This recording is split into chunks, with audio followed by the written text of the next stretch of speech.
You are listening to a Freedom Student Ministry podcast. That's cool. Anybody else? Something you want to share? Yeah, I used to I wasn't really saved, so I only started praying for it maybe a year after I gave my heart to God, and then I began having a desire to, obviously be, known by someone else, obviously not opposite sex, but, it just wasn't timing until, the last 2 years for me, but, yeah, I would say anytime that you feel like your heart desires that, pray for it. It's the best thing that you can do instead of going and chasing after someone that maybe isn't the one that you're supposed to be with. So if you have a desire, pray for it. Pray to God. I would say, I think dating, if you define dating as a couple, longer-term relationship, with a few exceptions, at junior high, high school, that kind of dating, I see a lot more drama and heartache than benefit. I think that kind of long-term, we're a couple, often I think that kind of emotional maturity for that is not yet there. So all I'm saying is if you're feeling like, oh, I'm not dating somebody, I wouldn't sweat that, because I think in many cases, our son Luke did not have a girlfriend through high school, through 3 years of college. Now he has a very serious girlfriend.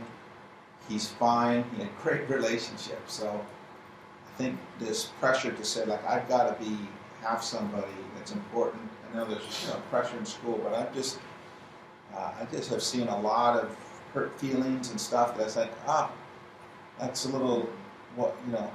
lot more to enjoy in high school than to do that. You have lots, decades and decades to be paired up with somebody. So I'm not a great fan, again, some exceptions, I'm not a great fan of dating at high school and junior high. It's not a law, but I'm just the observation that often it doesn't work out so well, and people that wait till there's a little bit more emotional maturity post high school seem to maybe not have some of the scars, and they can do better going forward. Yeah. I'm going to piggyback on what Jay said, because I think think about this, every time there's a break, there's a hurt or a wound. So the more people you date and try out or whatever, whenever you break off or separate, there's going to be heartache, like Jay said, there's going to be drama. And so for me personally, unless I could say I'm really interested, I'm in a place where I want to date and be serious about somebody because I potentially might marry them. And obviously in junior high, high school, you're like, oh, heck no, But if you're not going to marry him, at some point there's probably going to be a break, okay? And that's going to cause heartache. So just kind of keep that in mind when you think, do I want to date, or do I just want to have good friends that I can pal around with, just be friends, and start praying with them, for them immediately. Yeah. That's good. Yeah. Cool. Another question.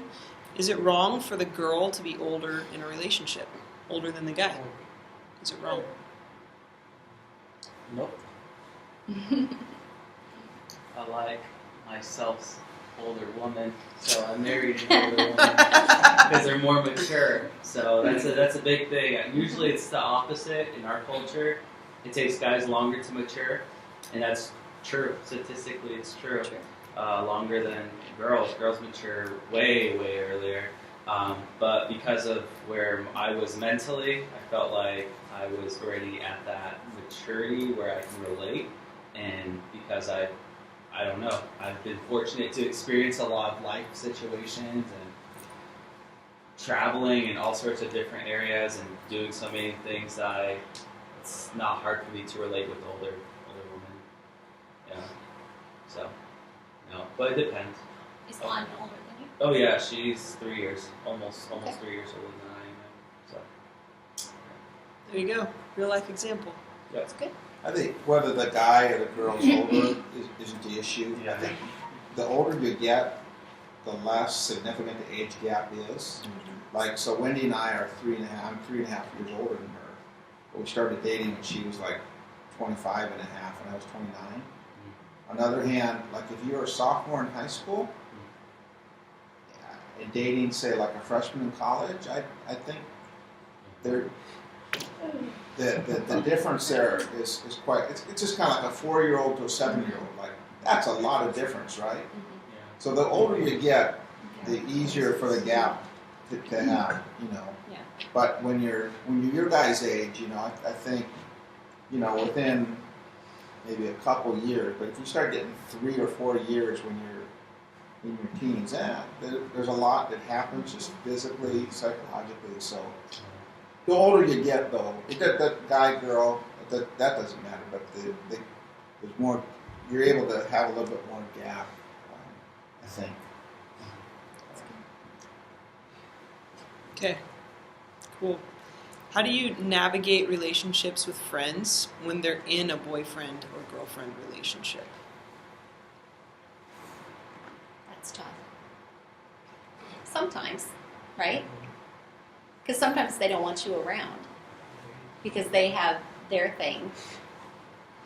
But if they're just good friends, palling around, then you could be included anytime. Yeah. There's timing.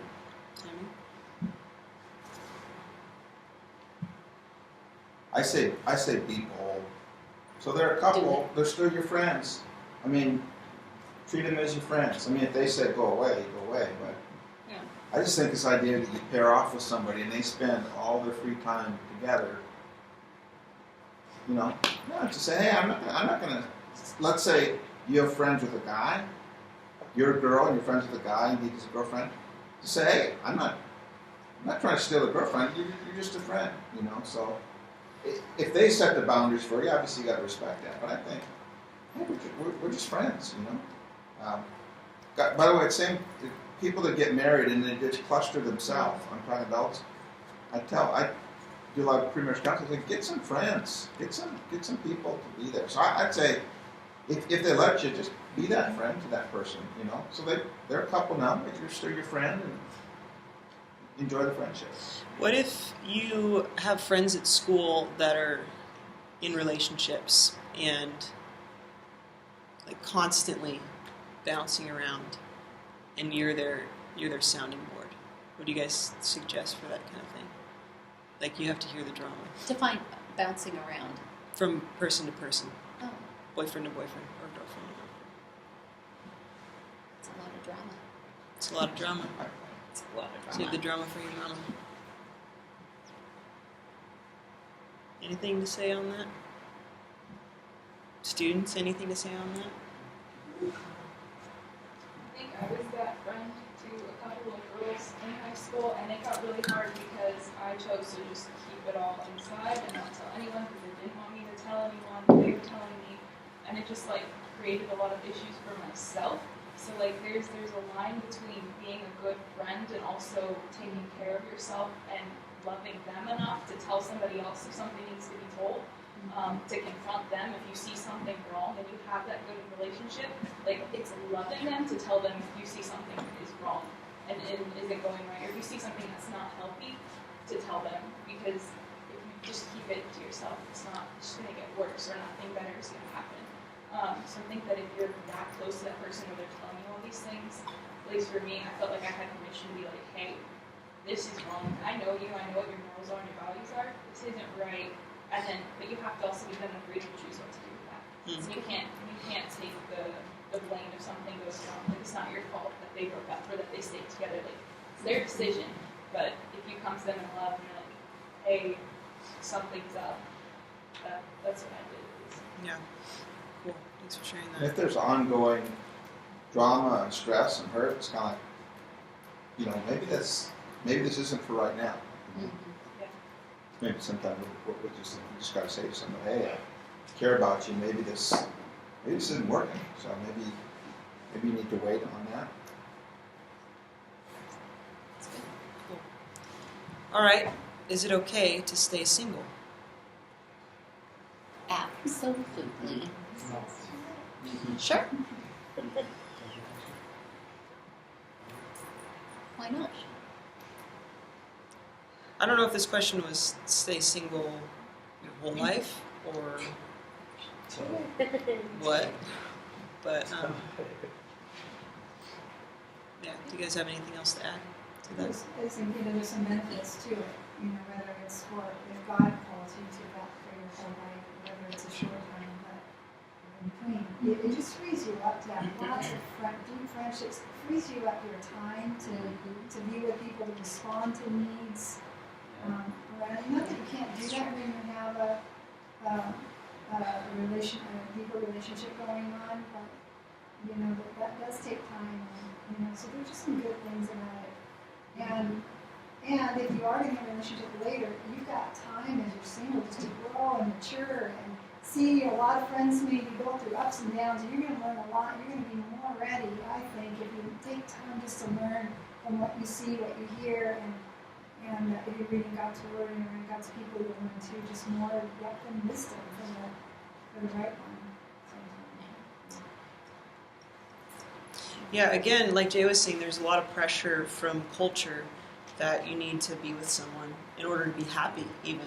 Like, that's on advertisements, that's in movies, that's in music, that in order for you to be happy and experience the most satisfaction, then you need to be in a relationship with someone. And that's just not the truth. The truth is that your deepest contentment and satisfaction is going to be found in Jesus. And when he thinks it's time for you to meet somebody, then he's going to bring that person, right? Or you're going to meet that person.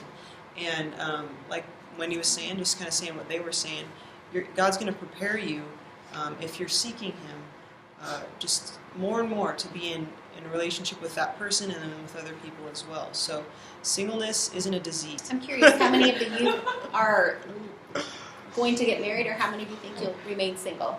I'm just curious. How many are going to get married someday? That's in the plan. Going to stay single. Not really sure what we're going to do. Okay, yeah, good. So, All right. that's good. Cool. Well, I remember when I was 27, there was a girl that I liked, and she loved God, and I kind of 2 different times tried to make this relationship happen, and 2 different times she politely said, no, not interested. And I remember the second time, and I was just like heartbroken because I really thought, God, and I was reading in Psalm 84, and there's a verse in there that says in the Bible, says, I will withhold no good thing from him who walks uprightly with me.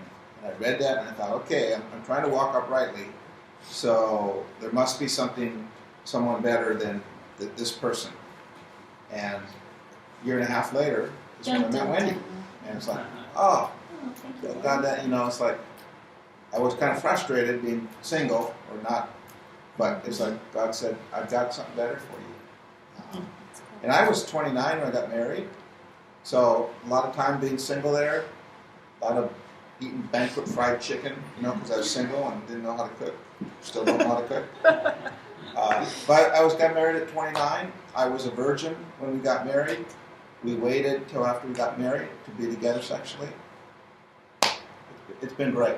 So it's possible, and it can be. It's a really good path to take. God doesn't say that because he's a killjoy. God says that because he wants it to be good. So Talk more about that. Nobody asked any questions about that, but talk more about that. Waiting until after you're married, or when you get married.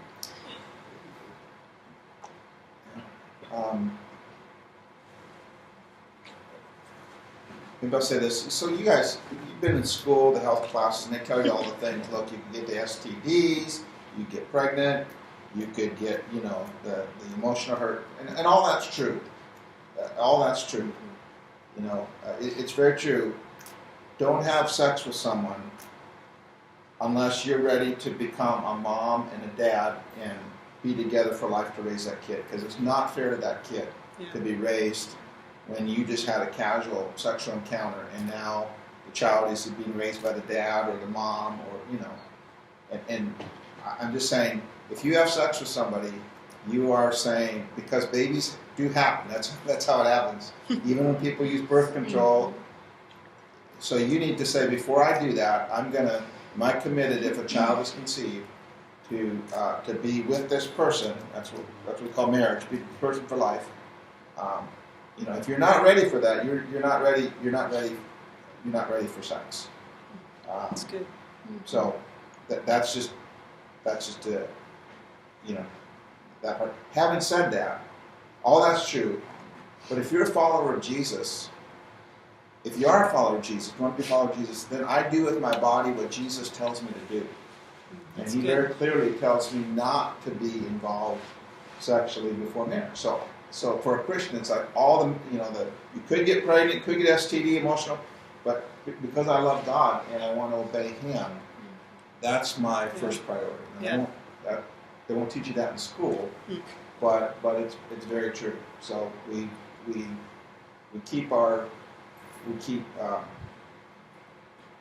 you reserve sex because God asks you to, and you trust Him that that's His plan is a good one. Yeah. I think That's really good. It's not because, like I think you said earlier, God's a killjoy. He created sex, and He made it pleasurable, and He made it so that we can have children. So this is the kind of God that we have. He's given us a lot of good gifts, and sex is just one of those. But it's also, over the years, because I didn't walk with Jesus for a long time, looked at sexual relationships in a whole different way than I do today. And what I know now is it's something very beautiful. It's something very private for I and Jay to share alone. I don't want to share that with anyone else because it is one of the most sacred things in my life. And I want to share it with the one that I know is going to keep it sacred, is going to cherish it with me. And I know I trust Jay at that level. And so it's just like, oh yeah, this is just between me and you, and nobody else in the world knows that part of me, and vice versa. And it's a gift from God. So save that, and if you honor the person that you're going to be with, you won't have sex with them. You won't steal that from them before the time is right. Yeah, it's really good. Thank you. Go ahead. Oh yeah, I was just gonna say, sex is worth waiting for, especially when you're married. It's worth the wait. One thing I do want to say though is the world perverts it, but church shuns it, and I feel like it's very important to know that God actually, like Wendy said, God created sex, and there's a place and time, and there's with that special person that you commit the rest of your life with. Now, if you failed and you're a believer and you made a mistake and you actually had sex before you're married, I want you to know that there's grace, and that God is a forgiving God, and that God will forgive you if you ask Him. And God, I believe, can restore your purity. I think it's beautiful if you wait, and if you made a mistake, I believe God can restore you, and God can forgive you. It's true. Yeah. So the next question I'll put as let's put these two together. So how do you know when you love someone, but also how do you know if this person is the one? So I'm going to mix those together a little bit. Well, I want to just point out there's a huge difference between lust. How do you know if you lust someone or if you love someone? Okay, lust is just I physically want that person. I am attracted to them. It could be. There's that physical chemical, your palms get sweaty and, you're emotionally attracted. And as a young person, those emotions can rage real quickly. And so I say that's you lust someone. Okay, to love is always an action, just like Jesus, to love. How do you know if you love someone? Are you willing to serve them? Are you willing to pray for them? I have a lot of people in this room that I love. I'm willing to serve. I'm willing to pray for them, and I'm willing to, lay down my life to an extent for them. I love them.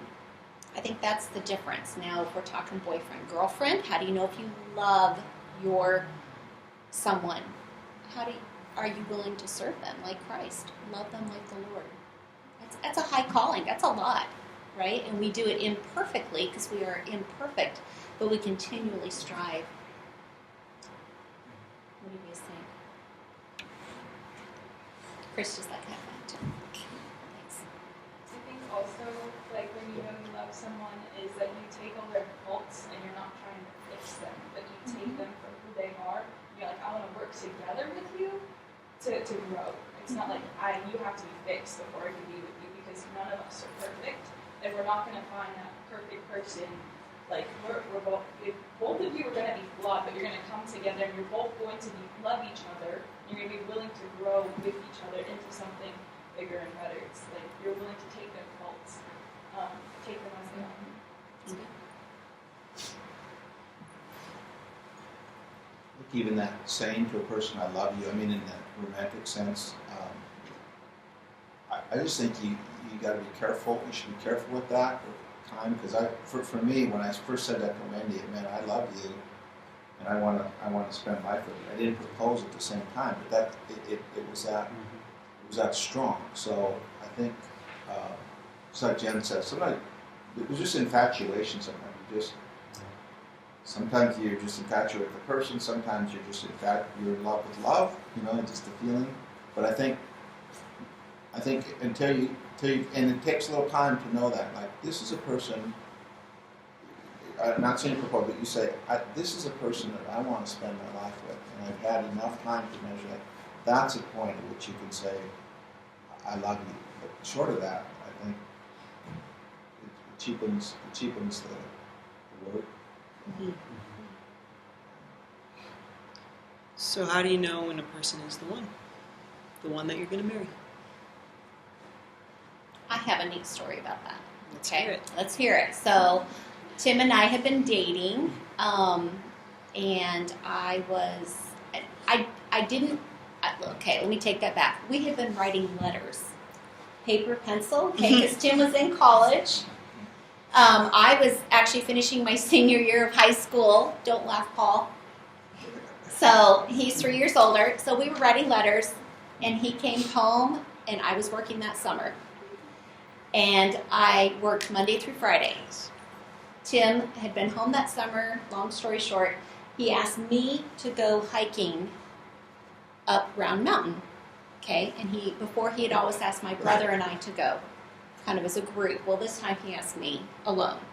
And of course I was infatuated and in lust for him, whatever.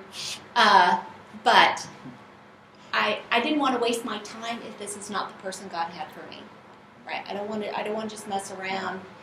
And so I prayed that afternoon, and I said, Lord, if this is the person you have for me to marry, let it be. So basically, like Gideon, putting the fleece out, look that up in your Bible, saying, if this is the person you have for me, let it be that I can go hiking on Monday. Okay? And I just, okay. So gal comes home. I was babysitting 40 hours a week. She comes home, writes me my check. I'm just about ready to leave, and she said, hey, Jen, I forgot to tell you. The kids are going to their grandparents this weekend. I don't need you on Monday. To me, that was a clear answer to my prayer that this was the person God had for me. That's awesome. It was very black and white. I just asked in faith, and God answered. So that's how I knew. And I think when you get to that point, it's okay to say, God, is this the person? Like, show me. So, to me, that was my miracle. How did you know? How do you know Arnie was one? Well, I didn't. I just trusted God is the big thing, and I didn't know. I mean, obviously I knew, because like inside I knew that I wasn't gonna get in a relationship. I've never been in a serious relationship. Never. Unless you count middle school relationship serious, but for me that was not serious. That was just lust, and there's no future there. But yeah, ever since I got saved, I think I've never actually seriously. I've dated girls. I took girls out for coffee, Sure. but didn't really do anything after that, and just built really good relationships with girls. That's all that there was. But with Anya, I think it was a more I don't know. At first it was an I thing. And the first time I saw her, actually, I felt like she just carried this humility, and it had to do with her personality, but also I just saw this very humble person sitting in a corner full of very beautiful girls, and out of all those beautiful girls, my now wife, she was the one that like kind of radiated the most. And I didn't know I really didn't know that I was going to marry her, but we started dating. And after the third date, I brought her a flower, and I told her, I was like, well, I'm not just going to date. And I told her, I'm like, I desire to get married and to be married. And if we're going to continue dating, obviously it's so that we can get married eventually. And I told her that. I was like, I really don't want to date unless we're going to, eventually think about marriage and, starting a family together. And at first there's a lot of resistance, but she was very kind of shocked because she didn't have anyone in her life that told her that up front, like, hey, I'm not going to date you, and I'm not going to continue taking you out unless we're pursuing the same goal. And so I think after that, and after a lot of communication, back and forth, figuring out, or is this meant to be or not, and a lot of heartache actually. Through all that though, because we both are believers, so we prayed about it, and we both took time, and she was talking to her pastor, and I was talking to my pastor. I think Jay was in the mix of all that, and yeah, we were just kind of figuring out, well, is this it or not? But I think from the very beginning, I knew okay, I'm going to marry her if we're going to continue dating, and so that's what I did, and God kind of provided the rest. I never knew. I just had to really trust onto God and and believe that's the one, and it all worked out. So I think it's pretty important. People that love you and love God, your friends, let them weigh in on the relationship. Yeah. That's. You might hey, you guys seen us together? We're kind of serious. I think that kind of input is really helpful. So. Often people can see things that you can't see when you're in a relationship. Cool. Well, just one more question. Just talk about being in a relationship with a believer as opposed to a non-believer. So it's not really a question so much as just kind of talk about the differences and things like that.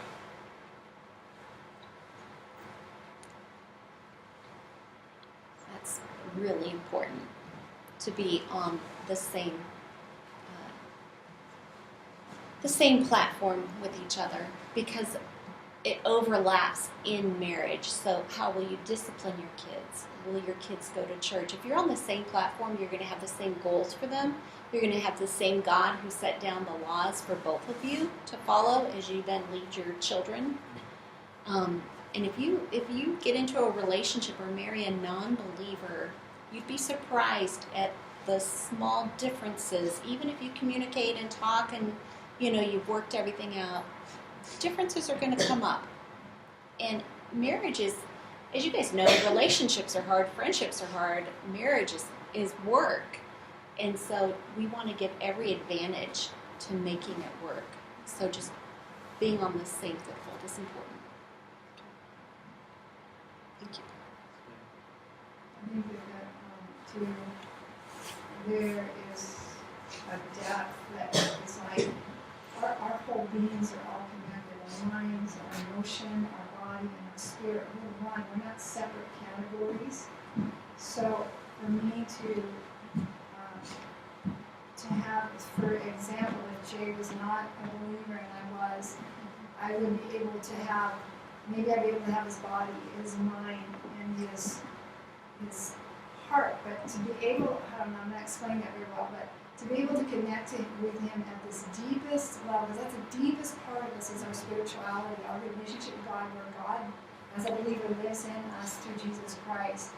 I wouldn't have that connection with him. I wouldn't have the full depth that we can have in marriage. There would always be a disconnect, and it accentuates when there's stress in a relationship, or decisions to be made, or major things like raising children. But what I would miss is that understanding of this God between us. When I talk about Jesus, Julie knows exactly what I'm talking about. I'm so thankful but we share that depth, and we worship Him together, we love Him together, we serve Him together, and that just fills out our life. It makes it so full, and I wouldn't trade that for any other sameness between us. That is so key. And so when I'm looking to God for strength to love Him well, I know He's also looking to God for strength to love me well, and we couldn't love one another without that. Does that make sense? That's good. That's really good. Talk to somebody who really loves God, that's married to somebody who doesn't. I encountered that a lot, and it's there's a lot of heartache. Somebody that really loves God, and sometimes it happens for all kinds of reasons, but that is not an easy thing to do. Can be sad, because we really love that person, but there's that disconnect. Let me just add to this. You guys, you're in a hard place. Your hormones are raging. This whole thing of adolescence that you're in, it just, all this part awakens you, the relationships and sexuality, and so I just, I have compassion and understanding and through that. So it is hard to be in your just this, so much of the culture just says, no boundaries in that. So I just know it's really difficult. So get some friends that you talk with about these things, you pray with about these things, because it's hard to walk the Jesus way in the realm of dating and sexuality. And so I know there's stuff inside of you that desires, and so I need help. It's hard, but it's also the most freeing way and the most self-honoring way and other-honoring way. It's just the best way. But hard stuff, good stuff usually takes a little hard work, right? And the reward is amazing. And that's our testimony, really. That's for all of us. Yeah. Cool. Thanks, guys. You have been listening to a Freedom Student Ministry podcast.